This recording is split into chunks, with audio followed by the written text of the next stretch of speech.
Hey, folks, and welcome back to the final lecture for Philosophy 114 Global Moral Issues as we dig into our unit on free speech and harm and how free should free speech be. This will be overall a fairly light lecture. Again, I know it's finals season. I know that you guys have a lot going on. So we have this last little bit of stuff to talk about, this last couple of ideas to look at in greater detail. Nothing new or groundbreaking from the last lecture, but things we'll look at more closely. And that'll do it for us. So we'll do our usual sort of layout where we briefly recap some of our vocab. We'll dig a little bit deeper into the harm principle and some of the issues with it and its alternative, the offense principle. We'll look at a little bit the question of how we as citizens, that is, as moral thinkers and as people, should respond to various sorts of speech.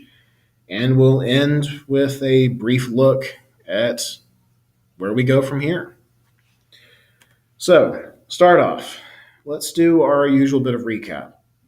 This unit, we're looking at free speech and the question of how free should free speech be? How should we balance the tension between two competing concepts, two different moral intuitions? On the one hand, the idea that free speech should be as free as possible, and on the other hand, the idea that some things simply are not okay to say, at least morally speaking. Again, we're ignoring the legal side of all this and just looking at the moral question of free speech. Now, these two ideas are difficult to fully endorse at the same time, to say the least, if not almost straight up contradictory. And so, between these two intuitions, we have to find ways to balance them. We have to find some way to explain how and why we should balance them in the particular way that we do. And so, our main focus is the intuitive and obvious idea called the harm principle. The idea that we should be able to say and do whatever we like so long as it doesn't hurt others. Or if we want to phrase it as a matter of public policy and what we ought to be allowed to do, the harm principle says that the only justified use of power by a state or a government is to prevent harm to its citizens at the hands of its own citizens, saying that the only justified use of power is the only justified use of power to restrict the freedom of citizens is in the case of preventing harm. This idea is intuitive, it's appealing, but it's got some issues, as we'll look at here in just a second. And an alternative to it is the offense principle, which says that speech can be banned if it's sufficiently offensive, that you shouldn't say things that cause severe offense in ways like, again, we'll talk about here in just a couple minutes. But both of these concepts have difficulties and other problems and questions surrounding free speech have to do with how should we react and respond to these kinds of things. And we might wonder about whether or not the distinction between doing and allowing harm is viable enough to help explain how we should react to these different things. So these are the kinds of things we're going to be digging into this lecture.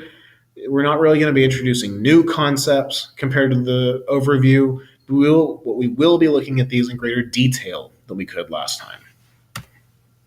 So let's start off by taking that main concept, the harm principle, and really put it under a microscope and look at it in greater detail. And this is in part because for many of us, this is the most intuitive and obvious and straightforward way that we should handle free speech. And many of us, I guess watching the video is the way to phrase it. Many of us that are watching this or thinking about this at the moment already endorse some version of this concept on the personal level, the public policy level, or both. And it's because this has a number of advantages to it. The harm principle is intuitively appealing. That is, it seems to match our basic ideas of what free speech is like, and it matches our experience of how we think of our own freedoms and experience and so on. And as another benefit, the harm principle is nice and clear, at least for the most part. It provides a very sharp sort of line as to what sorts of things are okay and what aren't. It gives a nice and simple definition rather than being something with 1,000 exceptions and asterisks and bits of fine print attached to it. And the harm principle seems to cover many of the different cases that we want it to. That is, as far as moral theories go, because remember, this entire class has been about aspects of moral problems and the various moral theories and views that try and explain why we should do one thing or another when we approach these problems. A moral theory, being an attempt at an explanation of right and wrong, generally tries to cover some situations having to do with the problem while excluding others. So, like if we're looking at the trolley problems, for example, any theory about why it's wrong to push the fat man needs to say that it is in fact wrong to push the fat man. And a good theory will also be able to explain, using the same concepts, why it's wrong to push the fat man, but it is okay to throw the switch and kill one and save five. So good moral theories will cover the sorts of cases that we want them to, while ruling out some of the options that we don't want to think about, or the ones that we that's the best way to put this. Because if we think about it unfairly, it ends up being a very unflattering view of rationality and theories, where we're saying we're just coming up with theories that fit the data that we want them, the way that we want them to. And to a certain extent, is what's happening. But on the other, when the only data we have to work with is our intuitions and our experiences of morality, we do need our theories to actually cover and work with that data rather than saying that everything we think about it's absolutely wrong. So good theories, I guess, just to sum it up, because I'm rambling a little bit. Good theories cover the choices that we want them to while ruling out the options that we think are unviable. And the harm principle seems to do this for free speech, at least for most cases. When we take things like shouting fire in a crowded theater, the harm principle explains why that's not okay. That is, it rules out that choice as being morally acceptable. But it does still say that it's perfectly acceptable to say disagreeable things that make people a little bit uncomfortable, things that aren't popular. It doesn't say that you automatically have to say whatever is comfortable and safe and goes along with the groupthink or whatever else. The harm principle seems to say that it's perfectly okay to say uncomfortable and odd sorts of things that are unpopular, things that offend people a little bit. But it also says that it's wrong to shout racial slurs at somebody or to yell fire in a crowded theater. And the reasoning behind this, some of the things we're actually looking at in greater detail here, the original reasoning behind this is the sort of very straightforward consequentialism that even non-consequentialists tend to agree with. Since remember, non-consequentialist deontologists still think consequentially in some situations. They just also look to factors of a choice besides just the consequences. But in some situations, the right thing to do does seem to be determined by the results of an action. And this kind of very straightforward consequentialist reasoning is widely appealing. The original justification for the harm principle, being originally formulated by John Stuart Mill, is something that's flat out utilitarian. That is, John Stuart Mill being probably the first person to popularize utilitarianism, besides Jeremy Bentham, the actual father of it. Mill, in every bit of his moral philosophy, focused on trying to maximize the good. And he understood good as being pleasure or happiness, since he is literally the presentation of classical act utilitarianism. Now, with this kind of basis for the rest of his thinking, since he started with a consequentialist theory of ethics.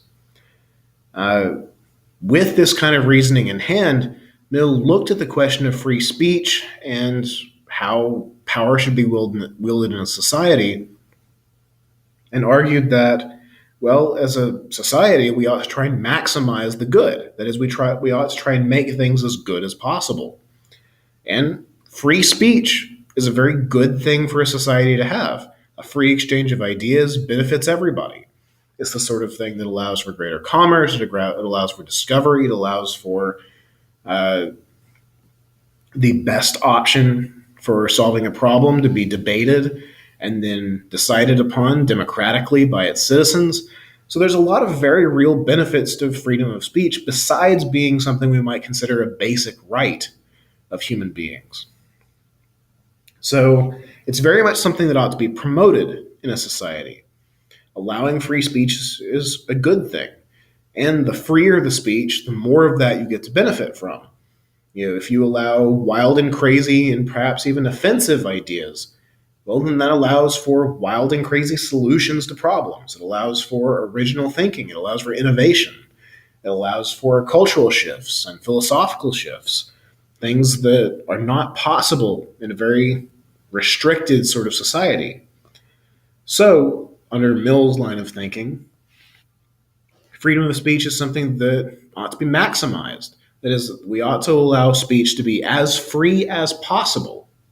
But the as possible part is a very important part of that idea, because there are some downsides to freedom of speech. Namely, that if there are no restrictions whatsoever, some very terrible things can be said and presented. Things that cause direct harm to a lot of people. Like, for example, shouting fire in a crowded theater being a clear example of it. There are certain sorts of speech acts, we might say, that cause physical harm to other human beings and so detract from the good of society. So, Mill, on the basis of consequentialist reasoning, on the basis of utilitarianism, ends up arguing that the way to maximize good for a society is to allow speech to be as free as possible with only one restriction on it, namely that the one set of things that you can't say or that are wrong to say, that are impermissible to say, are those that harm others, that actually and directly harm others. And Mill had a few details and nuances to this. We're obviously glossing over it for the sake of time and that this is a 100 level class. Because he went into direct and indirect harms and that sort of thing. But overall, Mill specifically focused on trying to maximize as much good as possible by minimizing the amount of bad and harm that came out of speech. And the harm principle was his way of identifying this. And while he presented it as a matter of public policy and when the state is justified in restricting the freedom of its citizens, there's the personal moral implication of, in most things, you're free to do whatever you like up until the point where it harms others. Then, morally speaking, it's no longer okay. Now, for all of the ideas and the assumptions that go into the harm principle are widely appealing to consequentialists and non-consequentialists alike, there are some real issues with this idea. Namely that people who object to it point out that the principle, depending on your perspective on the whole thing, is either far too broad or far too limited. And there are two subject areas that really illustrate the limitations of this sort of view. The first of which is what we might call just obscenity, or the reading for this subject refers to as pornography. But we can think more broadly than just porn to things that are obscene and offensive in general. Obscene speech, at first glance, prima facie, if you like the fancy Latin, at first glance, obscene speech isn't covered by the harm principle. It's the sort of thing that's left out from its explanation of what's not allowed. And while in many cases that's perfectly fine, if obscene speech were truly and always morally wrong, then we'd have things like swearing being an actual moral offense, or something that shouldn't be allowed in society, when in many cases seems to be truly harmless. Even the most anti cursing among you probably think it's perfectly okay if you stub your toe really hard to say rude things now and then. And they may be rude, they may be against the rules of polite society, and they may be things that shouldn't be said in certain sorts of company for fear of being improper or offending people. They're not things that seem to really weigh up to true moral offenses, the way that stealing and lying and murder and all that sort of are. But there are some instances of obscenity in general that do seem to be at the level of an actual moral offense, and rather than just being kind of crude or impolite. Here we might could borrow from Black Mirror for a moment. If all of a sudden on every TV screen, phone, laptop, etc. around you, a video started playing of a politician having sex with a pig, like literally in full graphic detail, and you couldn't look away from it. It was everywhere you looked, on every screen. This would probably be something that, morally speaking, was not okay to have happen. Whoever did that, whoever broadcast that signal, was doing something morally wrong when they forced you and everyone else around you to view something so obscene, so graphic, and so on. Something that truly made you deeply uncomfortable and you know, sort of upset you in ways, and you couldn't get away from it. It seemed to violate your rights as a citizen and as a person who should have some control over what sort of life and experience they have. In some way, forcing that on you seems wrong. And yet, the harm principle wouldn't say that it is. The harm principle would say, well, no, they didn't actually hurt you, so perfectly okay, morally permissible. And this seems mistaken in many ways. Forcing that kind of truly obscene and offensive material on someone seems to be a violation of their rights in some sense. But it's not directly harmful, so it doesn't seem to violate the harm principle in any way. Furthermore, obscenity is something that the harm principle doesn't describe very well. It's something that, if we did try and phrase what was happening in terms of harm, talking about things that were psychologically harmful or things that were obscene of a certain degree or whatever else, these are things that are hard to define. Obscenity on its own is very difficult to distinguish from other subject matter. I've tried to pick rather obvious and clear examples, but honestly, I'm probably failing for at least some of you. You're probably utterly unconvinced that certain sorts of obscenity are not okay, and a few of you probably think that, of course, it's always not okay. And this is simply because so much of the subject is subjective. It's something that's dependent on taste to a certain degree. It's the sort of thing that even lawyers and judges have had very difficult times actually defining.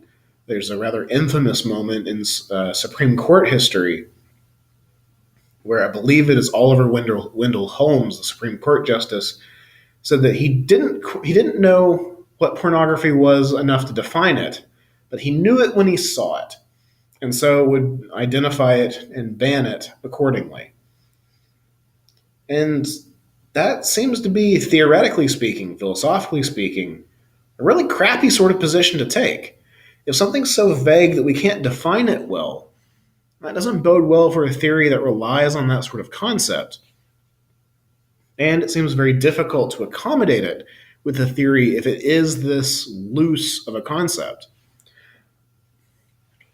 So the harm principle doesn't seem to cover obscene speech, and it doesn't seem clear how we might it's not clear how we might modify the harm principle to accommodate it. It doesn't seem easy to say what sort of things should be included and not included, especially when we start getting to subjects like art.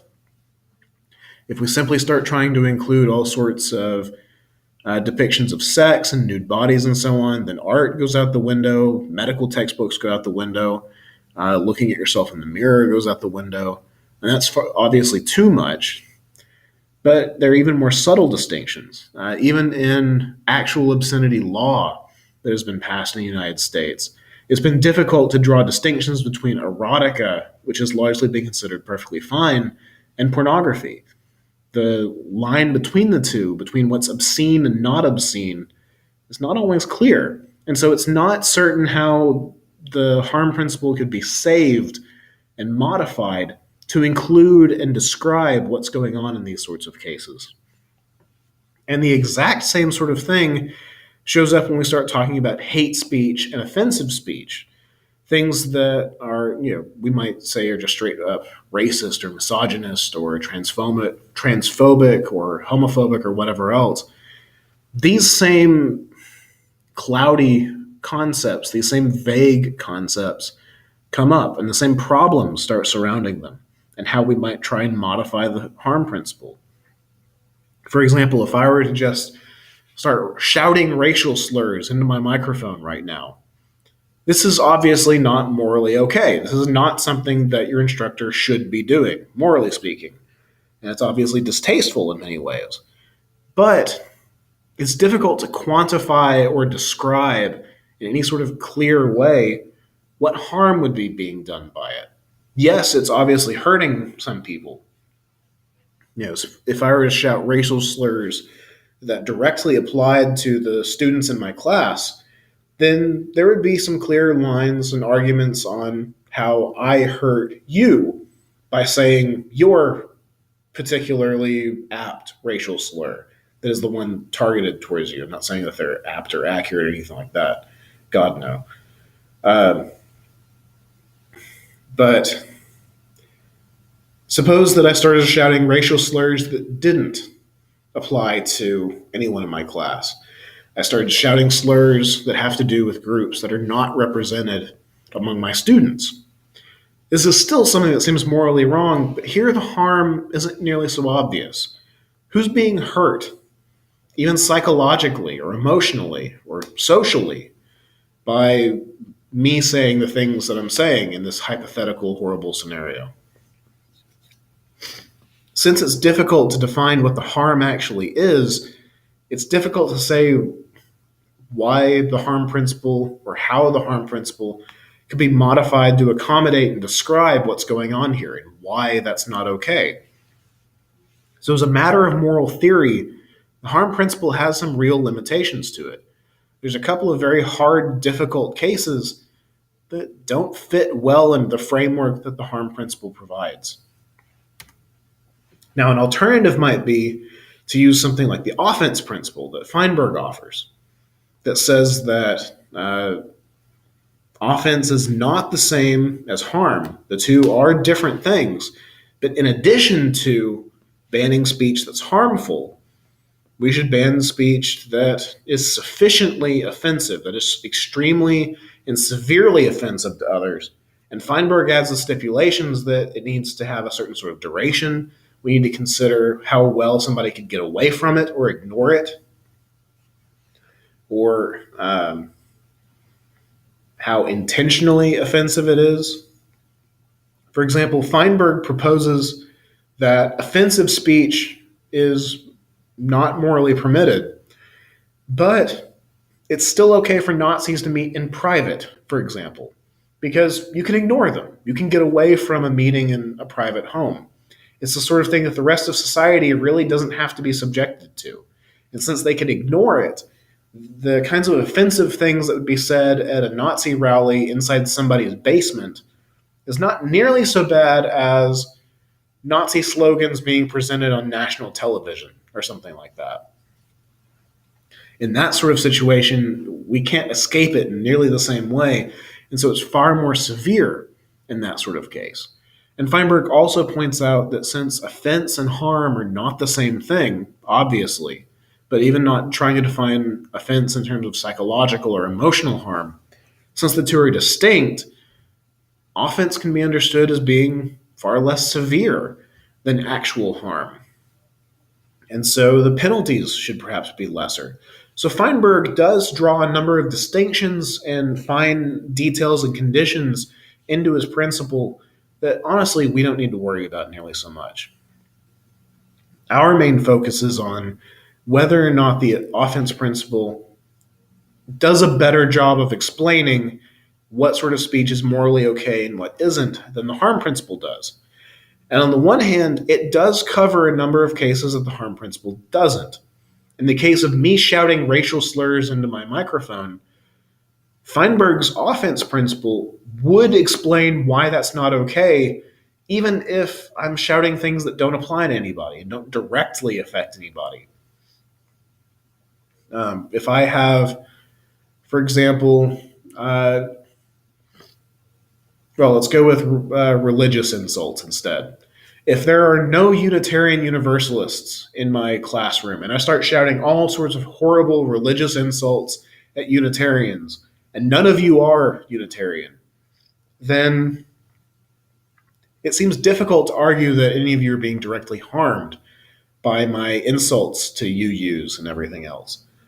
But it still seems wrong for me to shout insults at a particular religious group.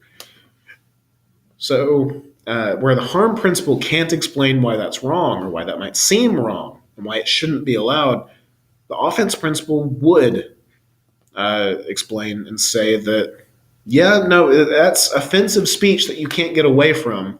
You're kind of forced to listen to because he's your instructor, no matter how crazy he is. So there's some sort of a pressure for you to listen through all this in order to get what benefits you can out of it. And that's just not right. It violates your rights in some sense by forcing you to listen to and partake in this whole offensive situation. So, on the one hand, an offense principle is much broader than a harm principle or than the harm principle. And so it covers a lot more of the situations that we want it to. It can explain more kinds of situations than Mill's principle can. However, a lot of us might say that it's too broad, that it covers too many situations, that it's the wrong sort of justification to use for describing what is and isn't okay. And I imagine that a few of you might hold this exact kind of idea. As well, most of you, at least statistically speaking from my past experience teaching this lesson, well, most of you probably agree that, yeah, offensive speech of certain types and certain extreme versions and whatever else should be banned. A number of you are probably thinking, no matter how offensive it is, I have a right to say it. And I should be allowed to say it, or else it's not really free speech. And while this is largely a minority sort of view that strongly endorses one intuition versus the other when it comes to our thoughts about free speech, there does seem to be something to it. It's not an automatically irrational view. And so there are objections that can be raised against an offense principle by saying that it's too broad, it covers too many things. Or if we can't find specific examples that we think that it covers that it shouldn't cover, we might say that it's the wrong kind of explanation to look for here. It's the sort of thing that shouldn't be used as the basis of saying what is and isn't okay to say. We shouldn't worry about things like being offensive. We shouldn't worry about whether or not people like the things that we say or whether or not they are offended by it. Some amounts of offensive speech are good and useful. And Feinberg admits this, and it's part of the conditions that he worries about in his formulation of the principle. But these are things that defenders of the offense principle do have to be able to answer to. A further question we have to worry about, though, besides just whether or not what speech is and isn't allowed, is a bit more of a personal question.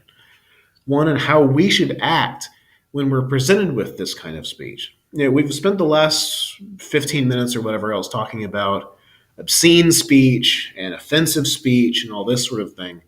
And we've been talking about whether or not it should be allowed, which, as the way I phrased this unit, is the main question focus of it all. But there is the additional question of we're going to see this stuff. This is something that is going to show up in the world. It's something that we can't truly avoid. We're going to encounter harmful speech, offensive speech, and so on. Excuse me. But there's the question of how should we react to this sort of thing? How should we respond to this sort of thing as individuals? Because while we might agree that some certain kinds of speech are not morally okay and that certain other ones are, what do we do when we encounter this kind of thing? Because while many sorts of immoral activity are the sort of thing that has obvious responses, if you see somebody uh, like say if you were to walk past somebody robbing an old lady in an alleyway, like in a comic book or something like that, there are a few responses that seem rather obvious that you ought to do. You ought to try and call the police or stop it. There are certain sorts of responses that we think are warranted in that situation. When we talk about things like speech and communication, it's not always so obvious what the responses ought to be. On the one hand, if you see somebody saying hurtful and discriminatory and racist things, it seems as though, on one hand, we might have a moral responsibility to try and stop it. But it's not nearly so obvious as it is in other sorts of cases, because the harm that comes from that kind of speech is not always an obvious harm. It's often emotional or psychological or has to do with social standing and that sort of thing. So, being less obvious, there are questions that can be asked about it. And there's a question of if we don't do anything, are we morally responsible for what happens? If we see someone, for example, rattling off racial slurs and advocating for violence against a particular group, take anti Semitism because of the obvious historical parallels. If we stand by and do nothing in those kinds of situations, are we responsible for what happens? And this is something that is very much worth asking. Because on the one hand, it seems as though many of us would say, yeah, we kind of are. In the same way that we might say that we're responsible for someone drowning if we see them drowning and fail to try and save them.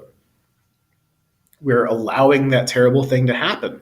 And so, while we may not be directly responsible for it, we're not going to go away and be called a murderer for the rest of our lives necessarily. We might still be blamed for it. Legally speaking, you might talk about the distinction between manslaughter and murder. We might wonder about whether there's a manslaughter equivalent to allowing harm to come from speech. And part of this is based on the idea that's widely accepted, though not universally, that doing harm and allowing harm are morally distinct. Generally, when this distinction is made, it's assumed that allowing harm is not nearly so bad as causing harm. And it's this kind of thinking that justifies choices like not pushing the fat man in the trolley car scenario, the one pictured here. Many people, when they deal with the trolley problems, they'll end up saying that it's wrong to push the fat man. That's the statistically popular choice for the fat man scenario. And one of the main reasons given why is that it's wrong to put your hands on the guy and physically cause him to die when he was going to be fine otherwise. That is, people are objecting to the idea of actually causing harm to this person rather than just allowing it, rather than just letting it happen as an unfortunate accident. The sort of thing that comes up in our discussion of the doctrine of double effect from past units. So this distinction between doing and allowing harm is a popular one, and a common one, and a widespread one. It seems to have some solid justification to it, if nothing more than intuitively. It just seems to be different. But drawing a distinction between doing and allowing harm has some surprising theoretical costs to it. It's not something that people often think of because they do seem to be, at least seem to be, different, the two different things. But especially in the case of dealing with free speech and dealing with hate speech and harmful speech, that distinction no longer seems as relevant. Because, for one, usually the speaker in this kind of instance isn't the one directly harming others. That is, they're not actually doing the punching and killing and physical violence that often comes from hate speech. Instead, they're only indirectly harming others. They're advocating for violence, but not actually committing it in many cases. And yet, it would seem ridiculous to say that they're not harming people. They're not doing something horrendously morally wrong and advocating for harm to come to others, whether it be racial violence or whatever else. So, the fact that they're only allowing harm or they're only encouraging harm seems to not be nearly so relevant a distinction as it seems to be in the Fat Man scenario. Furthermore, the distinction between doing and allowing is the exact kind of distinction that has to be ignored in the original trolley car problem. In the original Spur scenario, the widely believed right thing to do is to throw the switch and divert the car into the sidetrack to kill one to save five. Doing nothing, many people would say, is wrong. You shouldn't allow the five people to die. But if causing harm and allowing harm are different, and one's not nearly so bad as the other, it seems as though it might be okay to just sit back and do nothing and let the trolley car kill five people. And that just simply seems mistaken. Excuse me, I had to blow my nose. Another scenario that sort of illustrates some of the issues with this sort of distinction is Immanuel Kant's famous axe murderer at the door. If you imagine that an axe murder, if a horror movie axe murderer, serial killer kind of guy shows up at your front door and asks you, "Where's your best friend?" And your best friend had previously come and hidden in the closet there in the house. If you tell the axe murderer where your friend is, you're not directly causing your best friend to be killed by the murderer. You're simply telling the truth. In fact, Kant uses this example to try to illustrate that telling a lie is always morally wrong because you're not responsible for what the axe murderer does. You're only responsible for yourself, morally speaking. That is, you have to tell the truth, and it's up to the axe murderer whether or not to kill your best friend or not. That sounds absolutely insane to most of us. Most of us would say, if you allow that kind of harm to come to your best friend, that if you allow the axe murderer or in other versions of the problem from more modern times, if you allow the Nazi to find the Jews hiding in your attic, allowing that sort of thing seems just as bad as if you had killed them yourself, almost, because you knew full well of what was going to happen. So, while the distinction between doing harm and allowing harm seems to have a lot of appeal, and it's a widespread belief among people, there are some objections, some very solid objections, and counterexamples that can be raised against it. And if allowing harm is just as bad, at least in some cases, as doing harm, then what does that mean for us in hate speech? If we see people or if we encounter people that are saying harmful and hateful things, if they're, presenting hate speech, then are we responsible for what happens to it? And are we justified in causing harm to prevent it? Are we justified in even violently stopping that situation from happening for the sake of saving others?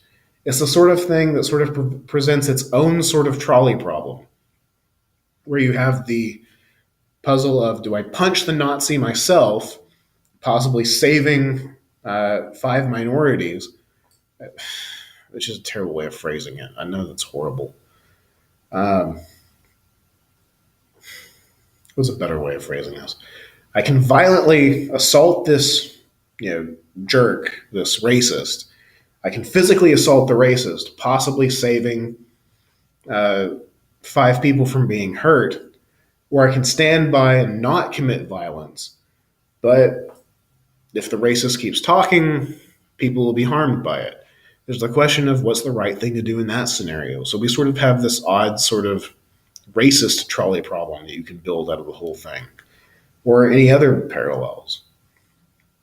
You can talk about it in terms of political violence or religious violence or whatever else. The point is, though, is that dealing with hate speech, dealing with offensive speech, dealing with harmful speech is something that does raise moral questions for how we ought to respond to it. And it's something that very much warrants thought. There are various concepts that we can apply to it. We might look at the doctrine of double effect. We might make appeal to various kinds of deontological reasoning. We might make simple and straightforward consequentialist arguments about what will produce the greatest amount of good. But these all have the same sorts of issues and the same sorts of costs that we've talked about again and again throughout the semester. None of these issues can really be analyzed totally in isolation. It ends up being a massive network of connected ideas. It's why moral problems are so difficult. There are arguments and theories that can be given all over the place about these, but there's just a lot of issues and concepts and things that need analysis and evaluation and discussion. It's the sort of thing that is just hard for us to work through.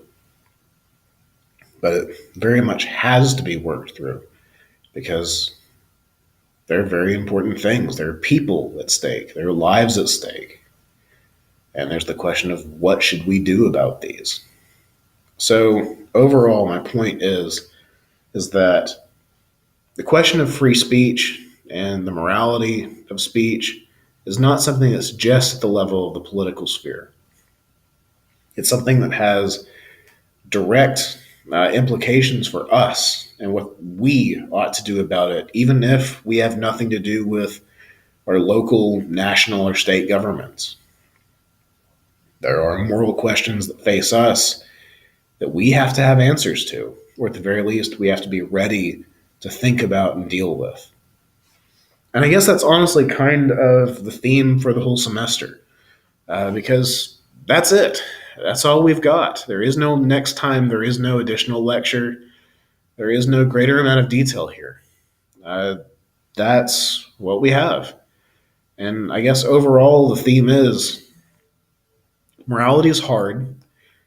No matter how distant you may want to be from moral problems, no matter how political or big or far off they might seem, we have to be ready to think about them.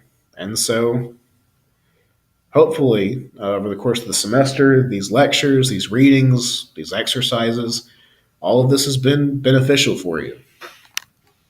Because this is it. Everything else left in the unit is meant less to help you deal with free speech on its own than it is to help you deal with the final. Because one way or the other, that is kind of the reality that we have to deal with. We have to come back down to earth, in a sense, and deal with the logistics of being in a semester that has an end, that has exams and grades and so on. But overall, hopefully this has been a beneficial class for you in a lot of ways. What's left in the unit, I did promise I would speak very briefly to that. The topical journal for this unit, as I mentioned in the overview, there are two journals. One's about the unit material, the other one's a review one. The topical journal in this unit is about the ethics of punching Nazis. There'll be a news article for you to read that actually cites the opinions of a couple of philosophers, which almost never happens. And it'll give a little bit of food for thought for how we ought to respond to these kinds of things. Kind of continue that discussion a little bit. The other journal is meant to help you sort of force you to come up with questions that you might have about the material, things that you need to study a little bit more, things that you need to ask about, either via email to me or at the review. The quiz is not just about this material. It's meant to be a short and simple. It's same format as the other quizzes, but it draws from material throughout the semester to sort of force you to think about and bring some of those vocab terms back up to the front. I think you'll like the way that it's formulated. It's a little bit happier than the other quizzes. And I very much still need to plug the live stream review that's going to be happening. Please don't forget to check the announcements for the date and the time, which I still have yet to figure out. But check the date and the time for the live stream review. That'll be live streamed via YouTube. There'll be a link both in the content folder on Blackboard as well as the main course content page. And there'll be a reminder announcement just a little bit before the thing starts. So you'll have several opportunities to watch the review live and use the chat window there at the review to ask me questions as the review goes on. And if you miss that, you can always watch the recorded version of it after the fact via those same links. And if you have questions that you didn't have a chance to ask, or because you had to either miss the review or by some miracle, we have so many people asking questions that I'm just out of time to talk about them all, then please, please, please feel free to email me your questions or set up a time with office hours for us to talk about them. I want to do whatever I can to help. I know it's been a tough semester. I know we've had a lot of hiccups and hurdles and life events and other things that both me and a number of you have made this difficult, on top of studying some of the most difficult concepts that human beings have ever thought about. Even though the class wasn't necessarily built to be hard and punishing and challenging, the subject matter is. This is hard stuff to think about. So I very much mean it when I say I'm proud, very proud of all of you, of how you've worked through this, how you've put effort in, and how you've devoted energy and time thinking about very difficult but important subject matter. So proud of you guys. I hope that the rest of your semester, the rest of your college career, and for those of you who are heading off afterwards, and hopefully all of you heading off afterwards eventually, I hope the rest of everything goes great. Take care, guys. And until next time, if there is a next time, happy thinking, guys.